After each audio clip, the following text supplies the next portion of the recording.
Hello friends, গতকাল আমরা পড়েছি রিলেটিভ ক্লজ বা অ্যাডজেক্টিভ ক্লজ। আজ আমরা পড়ব কি অ্যাডভার্বিয়াল ক্লজ। অ্যাডভার্বিয়াল ক্লজ যেটাকে অ্যাডভার্ব ক্লজও বলা হয়। তো ফার্স্ট অফ অল আমাদের জানতে হবে যে adverbial clause is also known as adverb clause. Secondly কি it functions exactly like an adverb. এটা খুব গুরুত্বপূর্ণ। অ্যাডভার্ব ক্লজ যেহেতু এটা কিন্তু অ্যাডভার্বের মতোই কাজ করে। থার্ড যেটা জানতে হবে, begins with a subordinating conjunction. Subordinating conjunction দিয়ে অ্যাডভার্বিয়াল ক্লজ কিন্তু সবসময় শুরু হয়। এটা অবশ্যই নোট করতে হবে এবং এটাই আমাদেরকে বলে দিবে কিভাবে আমরা আইডেন্টিফাই করব অ্যাডভার্ব ক্লজ। তারপর কি ইট ইন্ডিকেটস হাউ, কিভাবে, ওয়েন কখন, ওয়্যার কোথায়, হোয়াই কেন, হাউ অফেন কখন কখন, হাউ মাচ কতটা। এই বিষয়গুলো যখন কোনো ক্লজ দিয়ে ইন্ডিকেট করা হয় বুঝতে হবে সেগুলো অ্যাডভার্ব ক্লজ। তারপর কি ডেসক্রাইব আ ভার্ব, একটা ভার্বের অবস্থা বোঝাতে পারে, একটা অ্যাডজেক্টিভের অবস্থা বোঝাতে পারে বা অন্য কোনো অ্যাডভার্বের অবস্থাও বোঝাতে পারে। তো welcome to English class, welcome to tweaks the English class. Today we are going to discuss about adverb clause and ajke today is the 14th session. So last day we had session 13. It was lesson 13 where we discussed about adjective clause, adjective clause. And at the very beginning I discussed about clause and its types, clause types. So those who have attended all the classes, for them today's session will not be a hard thing, will not be an obstructive for their learning. So this will be very beneficial for them. But if you are new to my channel, this might be a bit difficult for you to understand or to make sense. So যারা নতুন রয়েছে আমার চ্যানেলে তাদের কাছে আজকের যে analysis বা আজকের যে ক্লাস বা প্রসিডিংস যাই বলো সেটা কিন্তু একটু একটু রাফ অ্যান্ড টাফ মনে হলে হতেও পারে, কিন্তু আমি চেষ্টা করব to use the layman's language and tune so that I can make you tune with the discussion. তার সত্ত্বেও যদি প্রবলেম হয়, ডেসক্রিপশন বক্সে আমি total English grammar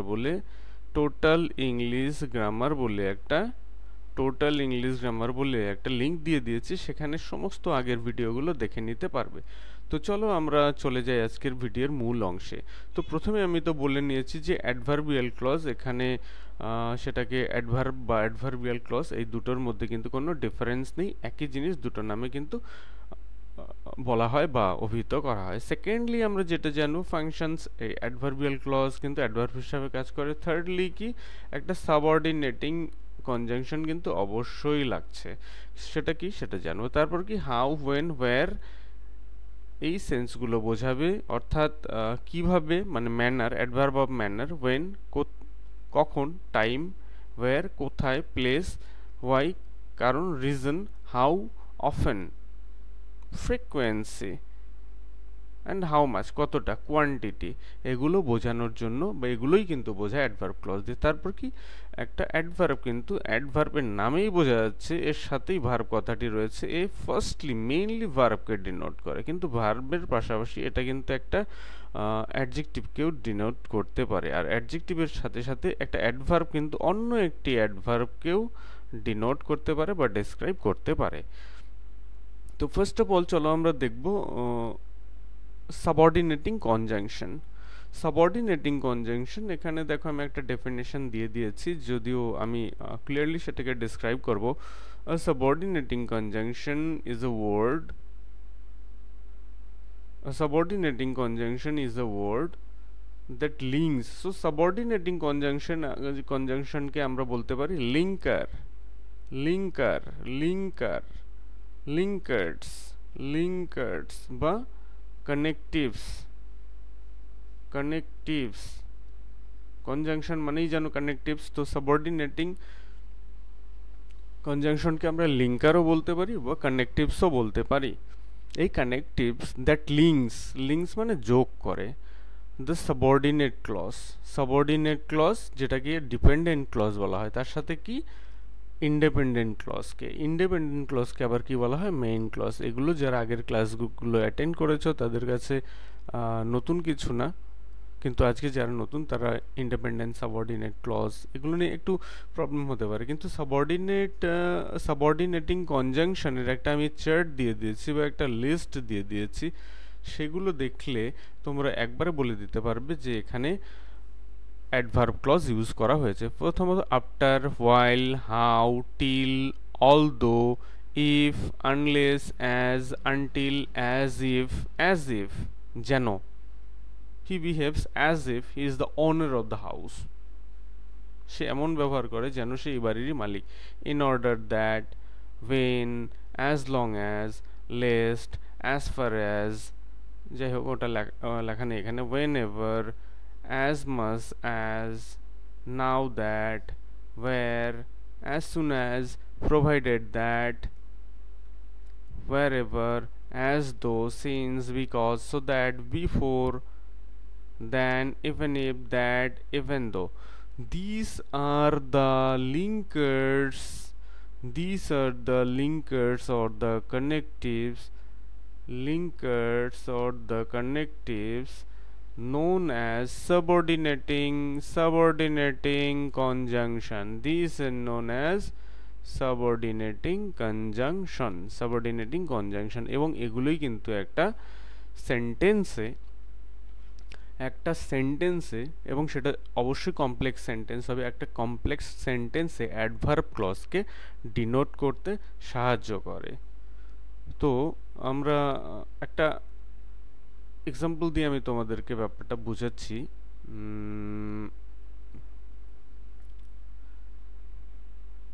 when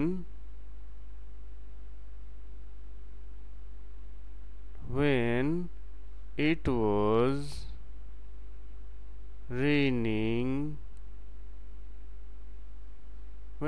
raining, I preferred to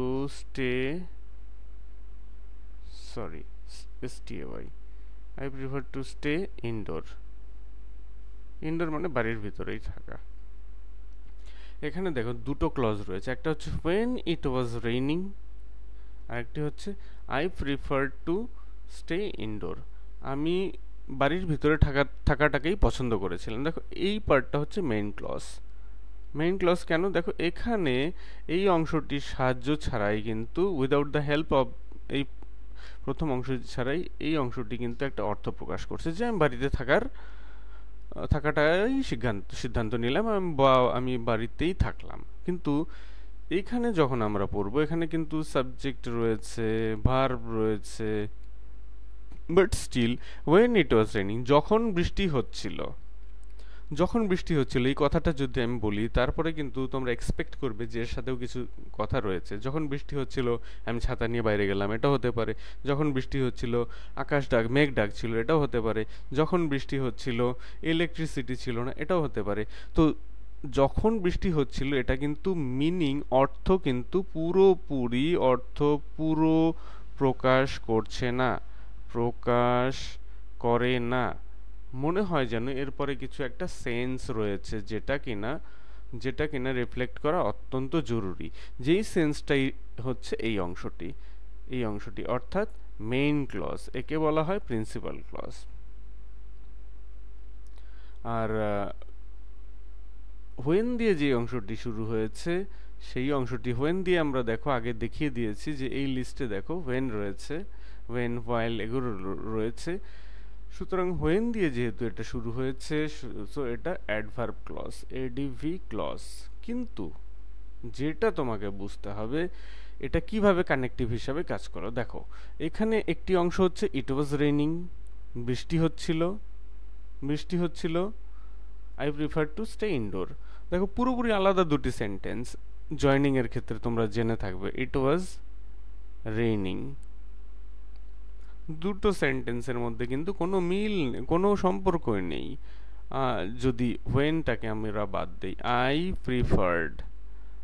preferred to stay indoor, দেখো দুটো completely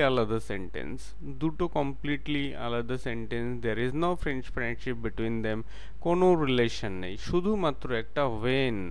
এই ওয়েনটা আমরা যখন অ্যাড করে দিলাম, এ বেটা ওয়েন করলো কি, দুটি অংশের মধ্যে একটা রিলেশনশিপ এস্টাবলিশ করে দিল, আ গুড রিলেশনশিপ। তাহলে হয়ে গেল কি, হোয়েন আই ওয়াজ রেইনিং, তখন আর ফুল স্টপ হচ্ছে না, যা কারণ রিলেশন স্থাপন করে দুই বাড়ির মাঝখানে যে ওয়ালটা ছিল সেটা এ বেটা হোয়েন এসে ভেঙে দিল, ভেঙে দিয়ে দুজনকে কানেক্ট করলো এবং কানেকটিভ বা কানেক্টর বা লিঙ্কার হিসাবে কাজ করলো। সো এইভাবে কিন্তু সাবঅর্ডিনেটিং মানে এইভাবে কিন্তু সাবঅর্ডিনেটিং কনজাংশন বা লিঙ্কার্সগুলো একটা অ্যাডভার্বিয়াল ক্লজ সেট আপ করে। ঠিক আছে, এবার চলো আমরা দেখব types. Types of what? Types of adverbial clause. Types of adverbial clause. So এতক্ষণ পর্যন্ত আমরা জেনে নিলাম অ্যাডভার্বিয়াল ক্লজ শেখার জন্য যেগুলো গুরুত্বপূর্ণ। সাবঅর্ডিনেটিং কনজাংশন জানলাম, তারপর সেই কনজাংশনগুলো ঠিক কিভাবে দুটি অংশকে কানেক্ট করে সেটাও জানলাম, এবং একটা লিস্ট আমি তোমাদের দিয়ে দিয়েছি কিসের? সাবঅর্ডিনেটিং কনজাংশন বা লিঙ্কার্সের, যেগুলো কিনা এখন আমাদের কাজে লাগবে একের পর এক। তো চলো আমরা প্রথমে টাইপসটা দেখে নিই। টাইপস যখন আমরা দেখব, এখানে বোঝাই যাচ্ছে যে টাইপস হচ্ছে 6 প্রকার। Mainly 6 types are there. 6 types are there. First of all time, যেগুলো হচ্ছে when, while, as soon as, এই জাতীয় লিঙ্কার্স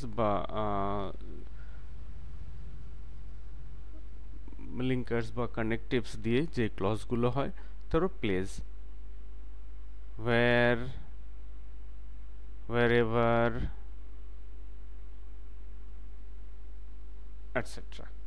ম্যানার, হাউ, কিভাবে, যখন একটা ক্লজ হাউ ডিনোট করবে কিভাবে কোনো কাজ হচ্ছে। He speaking in a low voice, in a low voice. So in a low voice, এটা কিন্তু কিভাবে কথা বলছে? In a low voice. How দিয়ে প্রশ্ন করলে আমরা ম্যানার পেয়ে যাই। কন্ডিশন, কন্ডিশন অবস্থা, পারপাস, লক্ষ্য, উদ্দেশ্য। সরি, আবার কন্ডিশনটা চলে এসেছে এখানে, কন্ডিশনটাকে আমরা করব কনসেশন। ওকে, আসলে দুটো কন্ডিশন হবে না, একটা হবে কনসেশন। তো ফার্স্ট আমরা 6টা জিনিস মনে রাখবো: time, place, manner, condition, purpose and concession. তো এবার আমি এক এক করে তোমাদেরকে অতি সংক্ষেপে পুরো বিষয়টা বুঝিয়ে দেওয়ার চেষ্টা করছি। First of all, adverb clause of time. Adverb clause of time, এখানে দেখো, they went to the shop একটি অংশ, দে অ্যাটেন্ডেড দ্য পার্টি বা বিফোর অ্যাটেন্ডিং দ্য পার্টি। তো মেইন ক্লজ তো এটা বোঝাই যাচ্ছে। আবার বলছি, মেইন ক্লজ সাব ক্লজের মধ্যে যদি কারো কনফিউশন থাকে, সেটা আগের ভিডিওগুলো দেখে নিয়ে একটু ক্লিয়ার করবে, কারণ প্রতিটা ভিডিওতে এই জিনিসগুলো ডিটেলটে বললে অযাচিতভাবে ভিডিও লেংথ বেড়ে যাবে, সেটা একান্তই কাঙ্ক্ষিত না। সো এখানে সময় বোঝাবে। They went to the shop, তারা দোকানে গেল কখন? বিফোর অ্যাটেন্ডিং দ্য পার্টি, পার্টিতে অ্যাটেন্ড করার আগে। তো এই পুরো অংশটি হচ্ছে সাবক্লজ বা ডিপেন্ডেন্ট ক্লজ। এখানে দেখো, they went to the shop, তারা দোকানে গেল।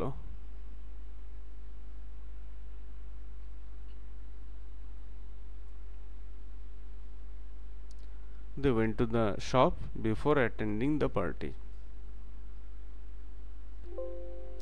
আমি এখানে আমি অ্যাটেন্ডিং রাখবো না, এটা আমি করে দেব attended.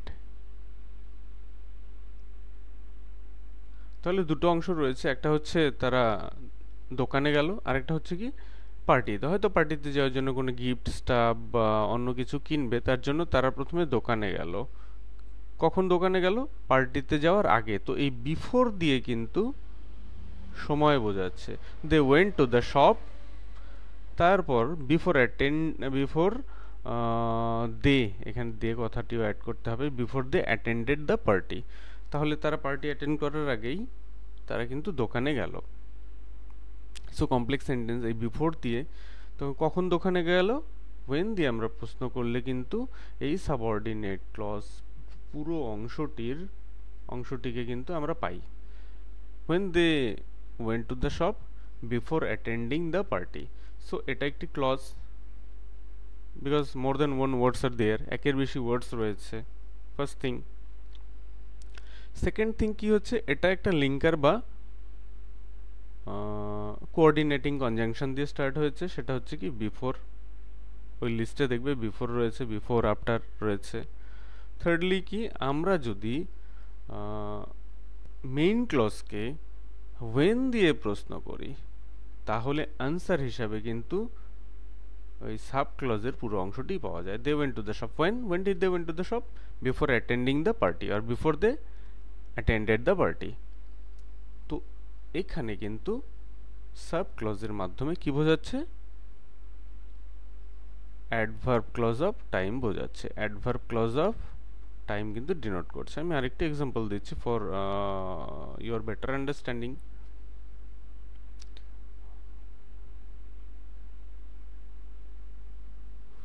when it was raining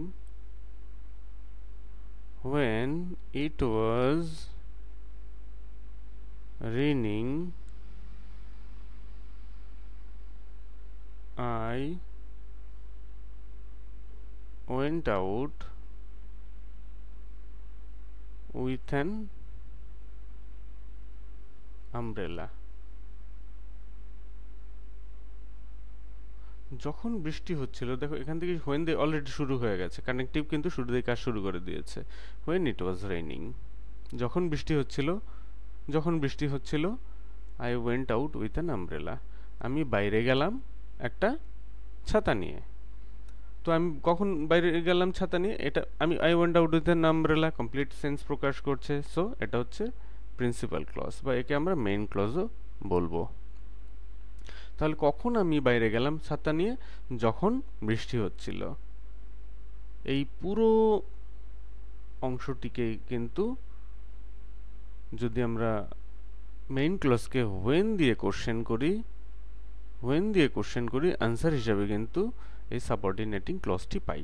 সুতরাং when মানে তো যখন, তখন, যাই হোক, মোদ্দা কথা when ডিনোট করছে কি টাইম।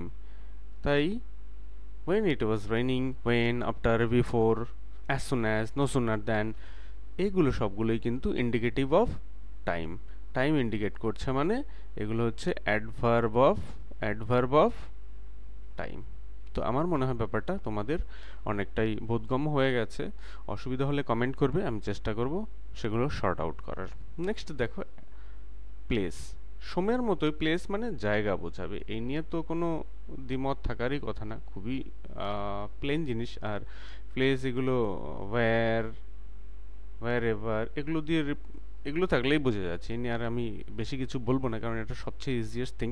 ইউ ক্যান ওয়েট, তুমি অপেক্ষা করতে পারো, ওয়্যার এভার ইউ লাইক, যেখানে তুমি পছন্দ করো, কেউ পার্কে, কেউ বিশ্রাম ঘরে, কেউ কলেজে, বা anywhere somewhere people can wait for their friends and relatives. So you can wait main clause, একে কানেক্ট করছে কে, এই বেটা ওয়্যার এভার নামের কানেক্টিভস, কার সাথে, সেই জায়গায় যেখানে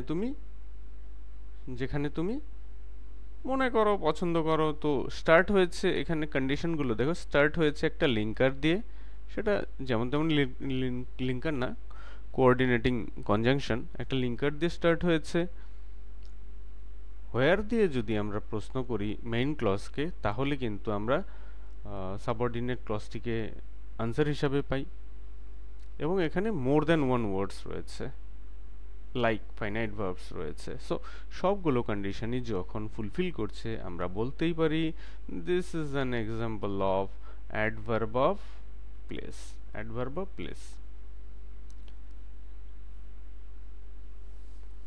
ওকে, নেক্সট আমরা দেখব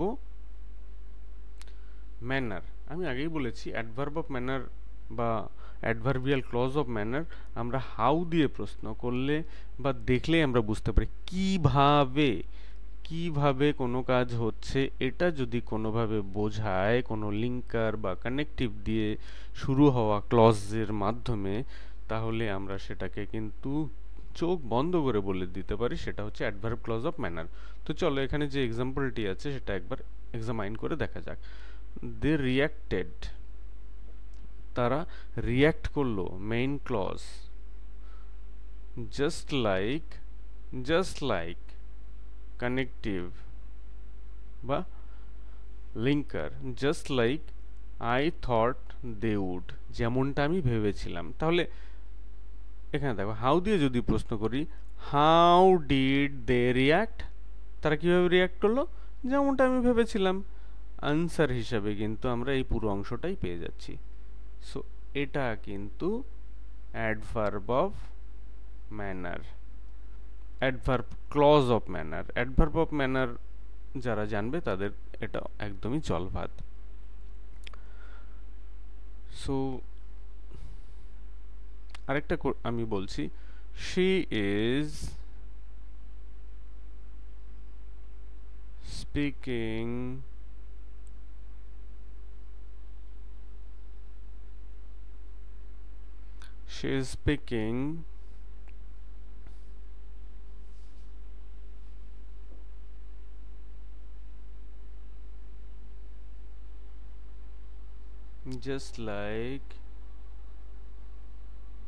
just like a diplomat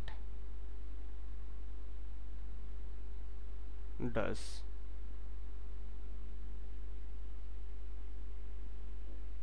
Just a diplomat does. She is speaking. কেমন কথা বলছে? Just like a diplomat does. Diplomat মানে হচ্ছে কূটনীতিবিদ, যারা অ্যাম্বাসেডর, এক দেশ থেকে আরেক দেশের মধ্যে যে রিলেশনশিপ, গুড রিলেশন এস্টাবলিশ করে যারা, তাদেরকে ডিপ্লোম্যাট বলে। কূটনীতিবিদ যা বাংলায় বলে, অত কিছু জানার দরকার নেই। ডিপ্লোম্যাট মানে statement like personality. Okay, she is speaking, সে কথা বলছে, মেইন ক্লজ। সে কিভাবে কথা বলছে?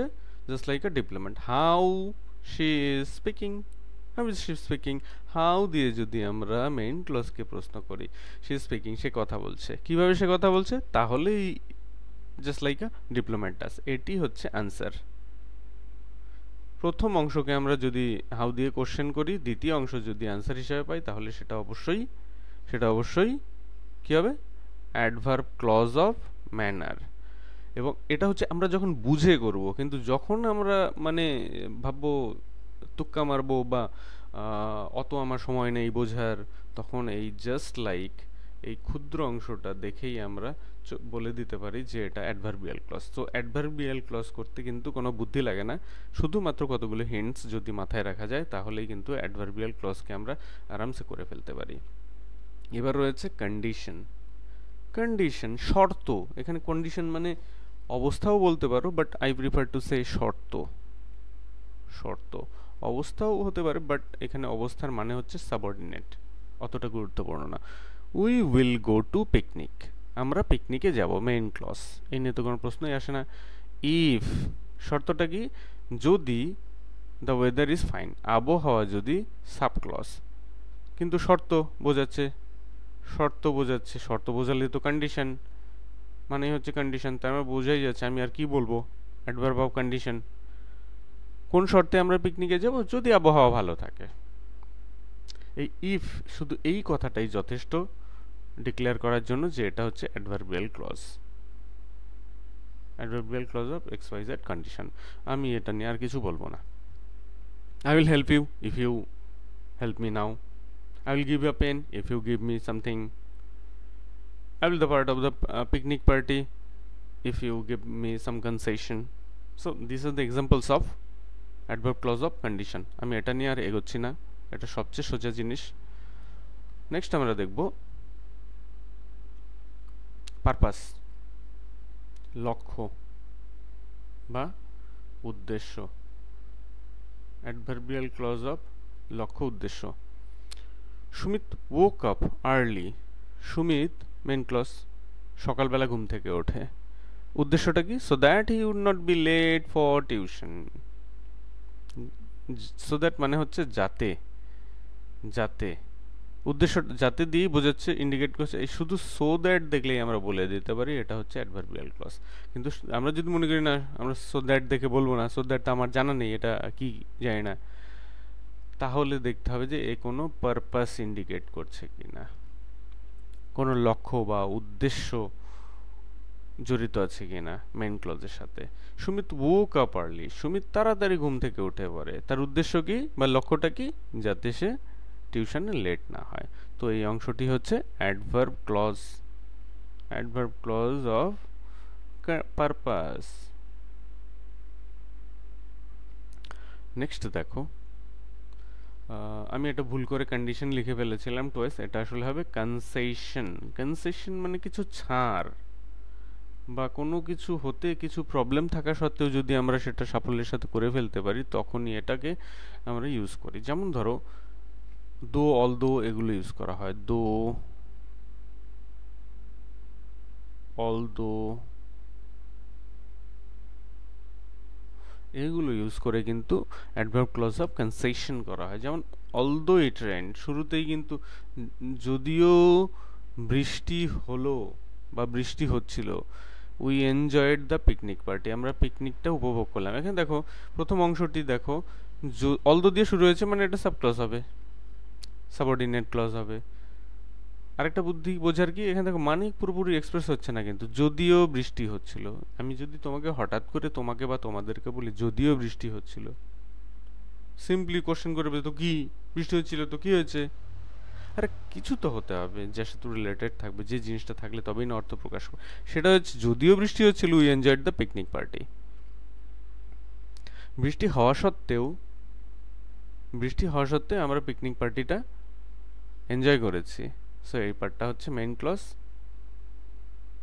আর কনসেশন হয়েছে এখানটাতেই, যে বৃষ্টি হলে সাধারণত কোনো কিছু পিকনিক টিকনিক এই জিনিসগুলো এনজয় হয় না, কিন্তু আমরা কনসেশন পেয়েছি on the part of the rain, on the part of the weather, this is why we enjoyed it. ঠিক তেমনি though the man was rich, though the man is rich, he is close fisted. Close fisted মানে কৃপণ, যদিও লোকটি ধনী সে কিন্তু কৃপণ। ঠিক একইভাবে হতে পারে though the man is poor he is honest.